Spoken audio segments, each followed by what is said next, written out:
I'm pissed off for two different reasons regarding our New York football Giants. You're watching Giants Now by Chat Sports. I am your host, Marshall Green.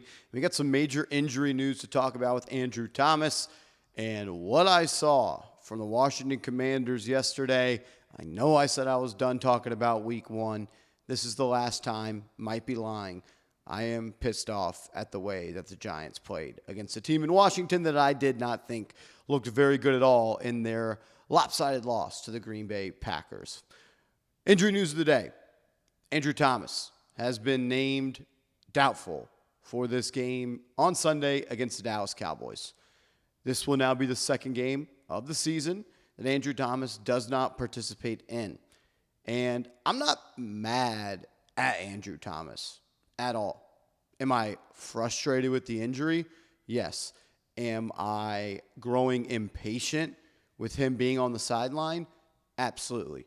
Do I want him to gut out this injury and go out there and play even if he's not 100%? No, I don't.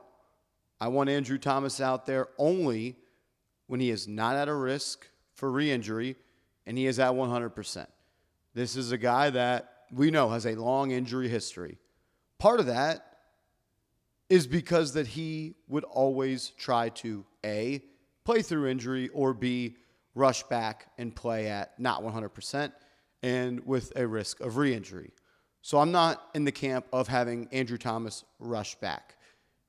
Just signed a 5-year contract extension. This is year one of that. He's 26 years old. He's going to be here for a long time, hopefully, if he can get healthy, and rushing back is not good for the long-term health of him, and we don't need to talk about it, but we know how important he is to this Giants offense.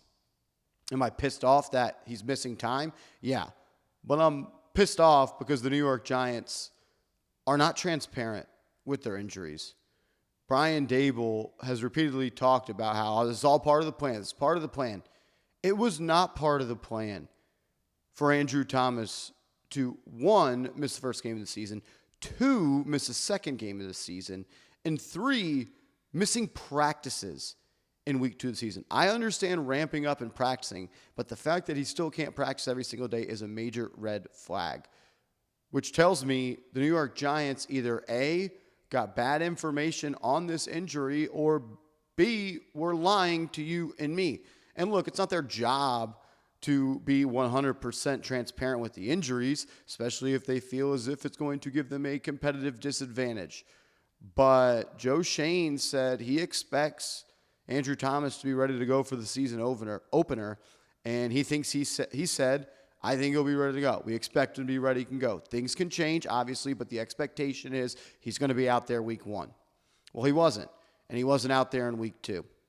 If the Giants and Joe Schoen, instead of saying that, said, look, we're not putting any timeline on this. We're taking it day by day. Our goal is to get Andrew Thomas out there when he is fully healthy and not at risk for re-injury, and that may even mean we have to take it slow with him.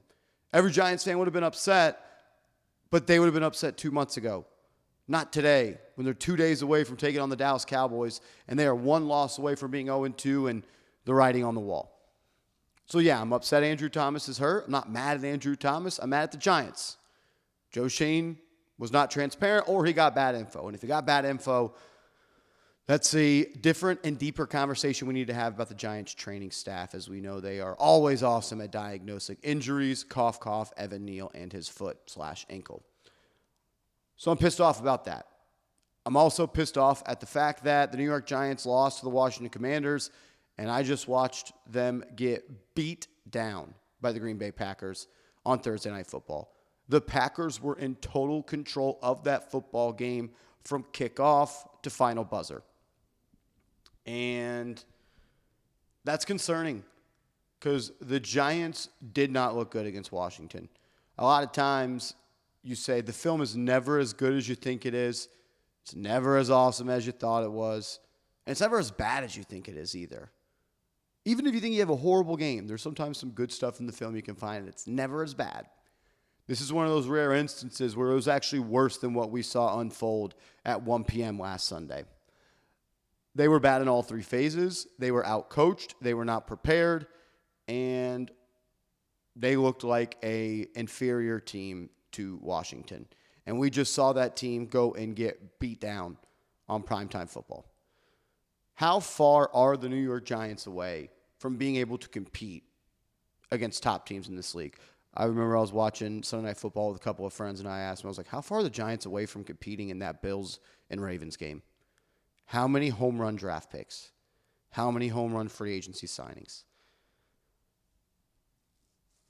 I was getting pissed off watching the Packers just take it to the Washington Commanders. Everything the Commanders did and had success with against the Giants, they couldn't do against the Packers. They looked average, and the Giants got beat down by that team. So, yeah, I was pissed off about that as well. But you could change the script like that. Go out, beat the Dallas Cowboys this Sunday. They're without their best corner. They're without Micah Parsons, obviously. You can beat this team. You got to execute. You got to be coached better than the Dallas Cowboys are, as they're going to be entering game number 2 in the Schottenheimer era. And you have to play complementary football. We'll see if they can do that. Let's close with some injury news for the Giants, as designations have been made for players. Demetrius Flanagan-Fowles, a depth inside linebacker for the Giants, primarily a special teams player, is out. He was limited at Wednesday's practice. He was a DNP at Thursday and Friday's practice. He is now out for the ballgame, dealing with a calf injury. A new one popping up. Rakeem Nunez Roches practiced on Wednesday, was limited on Thursday, and he is a DNP on Friday. And he has officially been listed as doubtful with a foot injury. So Nunez Roches and Andrew Thomas, both doubtful with foot injuries. And foot injuries are always scary, but even worse when it is a 6'4", 300-pound-plus human being. Wan'Dale Robinson, an ankle injury. He has been listed as questionable. I believe he is going to play. I'm not too worried about that. Malik Neighbors was a full participant in Friday's practice. He has no game day designation, meaning he is going to play unless something goes bad. And Darius Slayton, who has been limited the last 2 practices, he does not have a game day designation either, so the expectation is for Darius Slayton to play. Wan'Dale, the only person that's questionable, I think he's going to play. The data over the years says if you are doubtful, that means you are not going to play. And that's it. The Cowboys will be without Deron Bland. It's the only injury on their side, the only player with a designation. And we're set. Stage is set. 1 p.m. Sunday, Giants, Cowboys. They'll be without Andrew Thomas, potentially Rakeem Nunez Roches. Does that mean the Giants will call up somebody from the practice squad? Could we see Elijah Chapman out there? I don't hate the idea of Chapman being the fullback in the red zone and running the football and not trying gimmicky plays to Marcus Bowe. Have him lead the way for Scadaboo. Tyrone Tracy said everybody wants us to run the ball inside the red zone. Well, go and do it and be efficient. Talk is cheap.